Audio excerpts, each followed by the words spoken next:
Hello and welcome. This video is brought to you by thestreamingadvisor.com. In this video, we're going to take a look at Roku and Fire TV and look at some of the main features that set them apart. Which one do you like better? We'll see. First, we're going to start with Roku here, and we're diving into the What to Watch category. What to Watch is something new for Roku. It's not a completely new idea, but the What to Watch tab was added with its latest operating system upgrade. You see that it has various things like the recommended channels and shows to watch, things like that. It allows you to break things down into genres, so you can just see, like for instance sports here. What are free sports channels, sports subscription channels, and then it even breaks things down like movies and TV shows based on sports or sports teams. Roku does this a lot. In fact, any good streaming device worth its salt is going to have what's called content discovery tools. Roku has a number of them, and you can see that by kind of just cycling through what to watch to begin with. That's not the only way you can find things on a Roku, of course. They have a search feature that features a on-screen keyboard broken up in a big square like this. Most Rokus are also going to support voice search. So I'm just going to look for something like Batman and just sort of give you a feel for how Roku handles searches. Any given title might be available on multiple services, and Roku just lists them all sort of without any sort of preference. You'll even notice, something was available in the Roku store, but it wasn't first. As you go through, you'll see that some things are located on paid TV apps, some things are via streaming apps, and wherever it's available, that is listed here within the Roku search. And that's a really great feature that you can really utilize when maybe you're trying not to spend money. Maybe you didn't realize that something had jumped onto a service. This Fandango section, the movie store, is powered by Fandango. Roku doesn't own Fandango, but Roku always sort of has partners. They've had them for years. I can't even remember all of the different ones they've worked with. Most recently, before Vudu, it was Fandango, but now Fandango owns Vudu, and so they decided to rebrand the TV store and movie store as Vudu TV store and movie store. But with these features, you can choose to buy movies, if you like, or buy TV show seasons. Like here, the Kaminsky Method is a Netflix TV show. Maybe you've just gotten to a point where you don't feel like paying for Netflix, but everybody tells you should watch the Kaminsky Method. Well, you can still get the seasons on their own. You might have noticed that was $10 for one season of the Kaminsky Method. Roku has a large and expansive channel store with everything from quick recommendations to full categories based on given genres. We'll slow down for a second so you can see how they pop up. Within any of these, you just jump into the menu and select a channel and add it. There are thousands of Roku channels. They even break things down like this is the cable alternative section, which is apps that you can download that give you your own bundles. Along with the Watch with Cable section, which is actually channels that only work if you have cable or one of those cable alternative apps that allows you to sign in to certain channels. That's part of the reason some people say, hey, I've got a CBS app, but I can't watch anything without signing in. Those are TV Everywhere channels. Featured Free is an older feature on Roku. It's been around for a couple of years, and it's kind of like the What to Watch section, except that everything listed here is free. Now, not everything is going to bring you to an app where everything is free. Sometimes it's going to bring you to maybe a network app like Peacock or the NBC app or a CBS app, something like that. And the thing is that if a show is listed here as free, there's at least some episodes of it for free.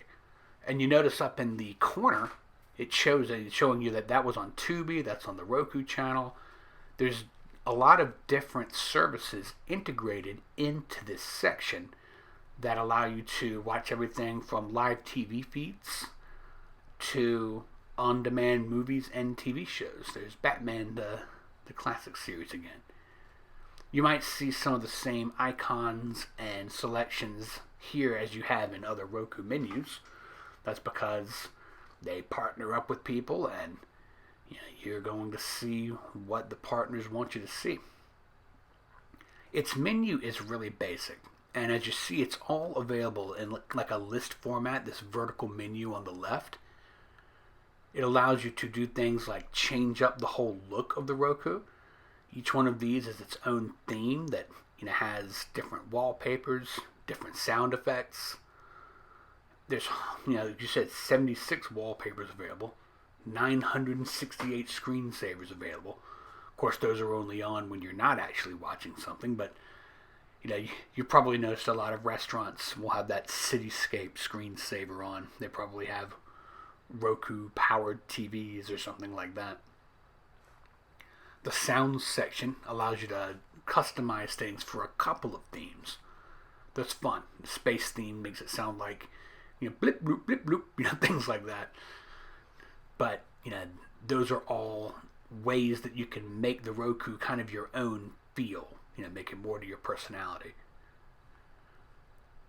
You are able to change up what kind of display type you're using. That's going to be things like 4K or HD and so on.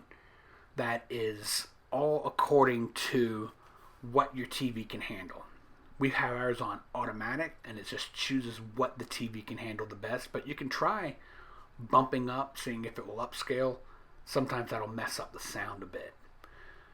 As you see, there's also plenty of ways to access things for, those who are hard of hearing, or, people who need captions, or even sight problems, things like the screen reader. If you've ever used a Roku that started talking to you with one of those voices that just says everything that you're doing, that is the screen reader.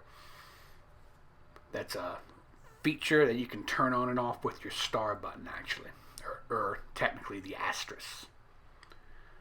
You can change up the menu on the home screen and hide most of those features that we were showing you earlier. So that allows you to have more of a clean interface if you choose to. We'll leave the shortcuts on there. Something that's worth mentioning, if you want to add a credit card, and you need a credit card in order to start a Roku account in the first place, but if you have to change it, you can do so right from the Roku, which is nice. You don't have to log into anything. The Airplay features are really important. This is something that's pretty key for Roku. Roku works with Apple to allow you to use Airplay from iOS devices that really expand what Roku can do, because you can show any app that is Airplay enabled from your iPhone or iPad.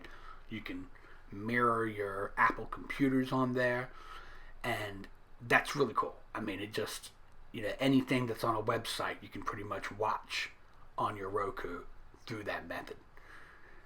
Roku also offers mirroring from PCs and Android devices. It's not quite as clean an interface, but it is something that Roku does relatively easy. We'll show you that menu in a second. Your systems menu is the other important basic things, everything from doing your updates to restarting the thing. There's your screen mirroring. You just jump in there and you got to do some things on your computer, but that's not what this video is about. But it's always helpful to know how to update, how to reset, things like that. And that's all kind of right there for you. The thing I like about Roku is it's pretty straightforward. They don't hide things in complicated menus. And as you see, everything is right there, just on the left. Right on the left, it's a pretty confusing way to put it. But everything being left focused makes it easy. Now, Roku's, especially the more advanced ones, have voice search. So let's say you're looking for something like Voodoo. You see that app sitting right there in the corner. Ask for Voodoo, and there you go, launching Voodoo. You can use Roku's voice commands to launch apps. Sometimes you can use them to do things like turn off the TV. Unfortunately, Roku's voice services don't include, all these fancy things like controlling your lights or, answering your phone or turning off the oven. It's simply made for TVs. Now, the Fire TV, on the other hand, is a different look. One of the distinguishing things between it and Roku is that you have the chance to have your own profiles. So that allows you to set up a profile, and then when you add apps or drop them or add things to a watch list, they're unique to your own profile. That way, if you and your spouse or your kids have different needs, you're not stuck watching a bunch of children's shows because that's what your kids were watching last. You see that the Roku and the Fire TV differ in that Fire TV has a more of a GUI based on icons. You see the little TV for live, the little bookmark for my stuff, while also allowing you to jump into your favorite apps with commonly used apps at the top and a whole section here where you can jump into my apps and just see everything that you have installed from the top. This is sort of the way that you can interact with your apps without diving into the sort of Amazon setup that they've got in place when you start exploring the home screen. You don't have to navigate it that way. You can do that. Amazon has its own app store, and you'll see that, just like Roku, there is an app search with the same sort of thing. They have apps that they kind of put out there. You see the bundles, it has things that are sponsored, things that are, broken up like holiday or sports and things like that. App library is going to be based on what you actually have already. But another thing that kind of differentiates Roku and Fire TV here is the games section. Roku has some games, but they're very, very basic, almost like something you'd play on an old calculator. While what you've got on Fire TV is more console-type games. They have a whole variety, but these are games that you can play with a separate gamepad. Things like Bluetooth-enabled devices. If you've got something like a Fire TV Cube, you might be able to plug in a USB port and activate your game device that way. But these are more, this is hardly a replacement for an Xbox, but can you play Sega Genesis games on here? Oh yeah, you can play something like that. So, while that's not the selling point for Amazon, the gaming section is considerably different. Its menu for its apps overall breaks down kind of similar to Roku. You see just various things. We'll click on travel and see what kinds of things come up on there. Looks like you've got a bunch of stuff, vlogs and things like that.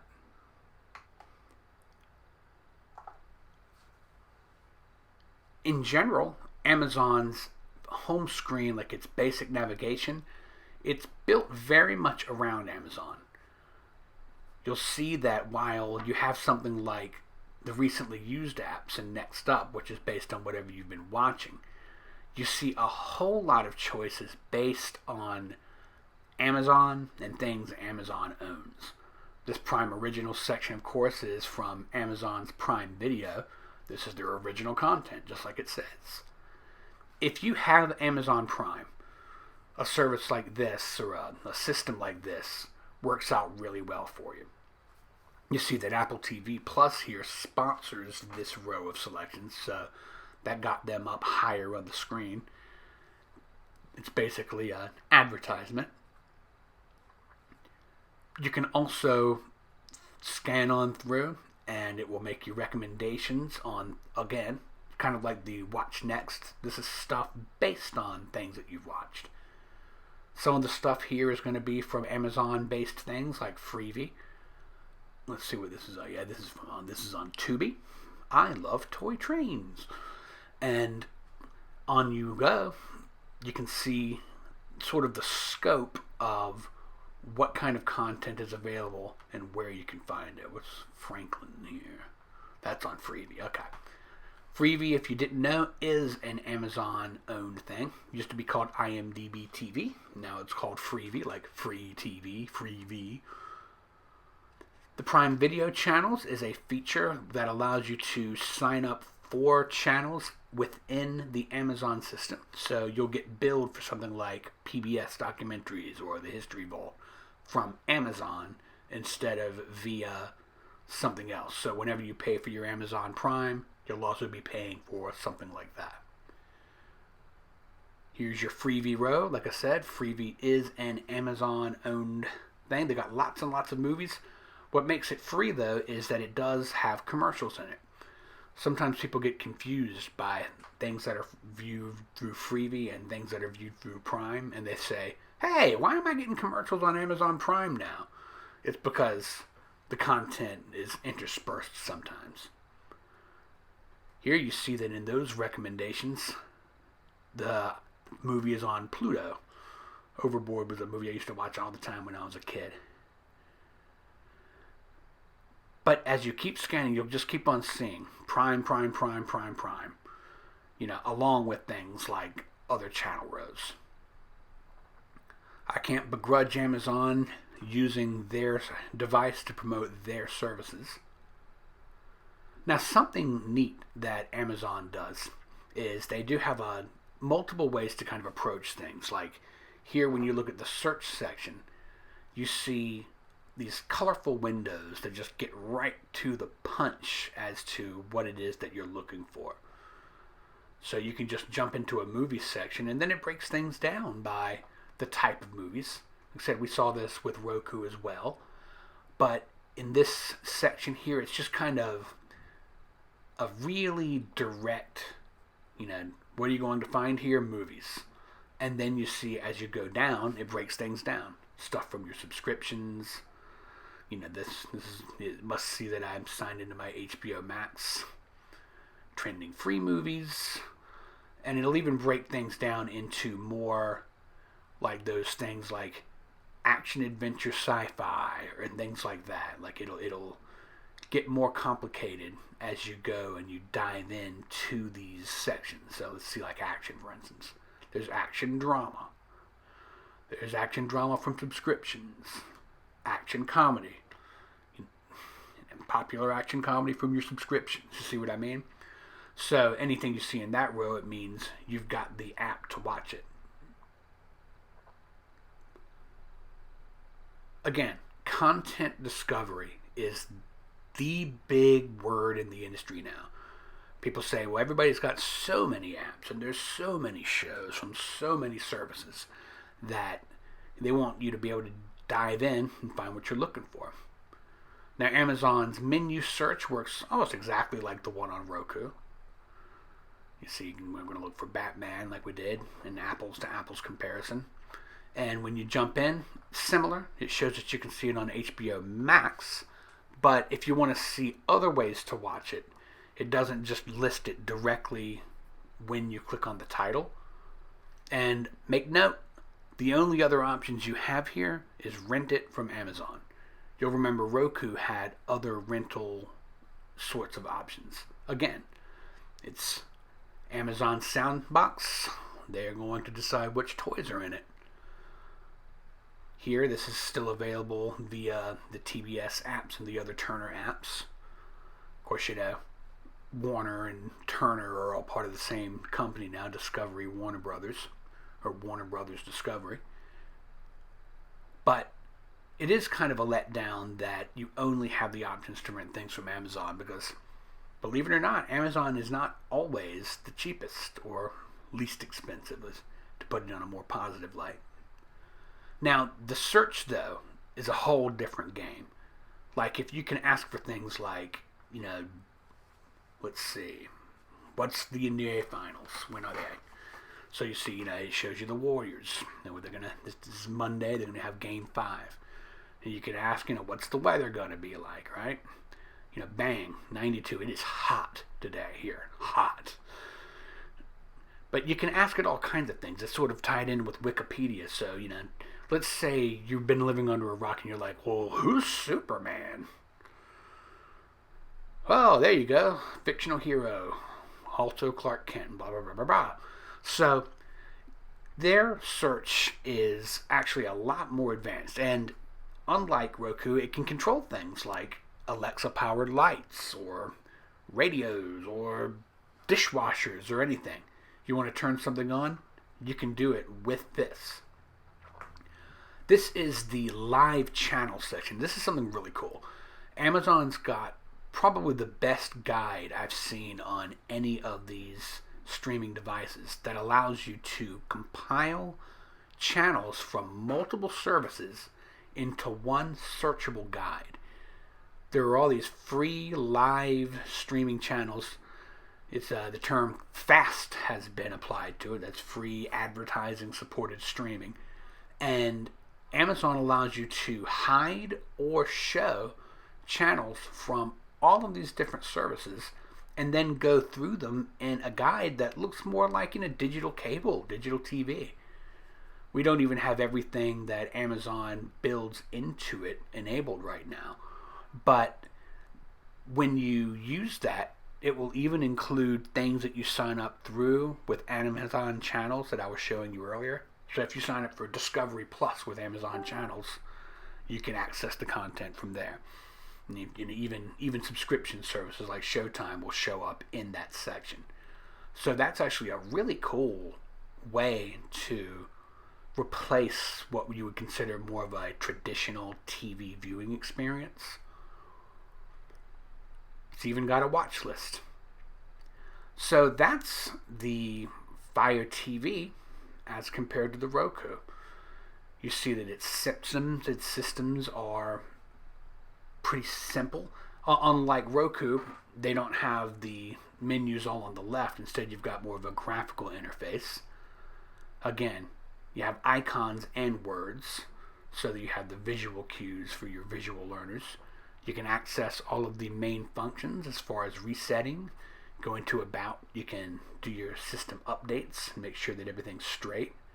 But everything that you need to get a hold of is available in this settings section. Again, it's not buried, just in a different place. As you can see, Amazon is more horizontal, while Roku's menus are more vertical.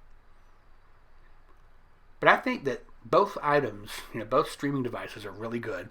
I think that Fire TV, it's, if you're not a Fire TV owner that also has Prime, I feel like you sort of feel like you're missing out with all of those Prime rows and things on the home screen. But in general, it's a very good streaming device, and good Lord, Amazon has a couple of millions and millions of subscribers to Amazon Prime, so I'm sure a lot of you watching do have Prime. Maybe you've never checked out the video stuff and you just use it for shipping. But this is a powerful device, even does a little bit of mirroring. That's going to be your Android and computer mirroring. And both offer a lot. Now, which one do I recommend? It's really up to you. I've used Roku products essentially since they've debuted, and I've used Fire TV products since they debuted.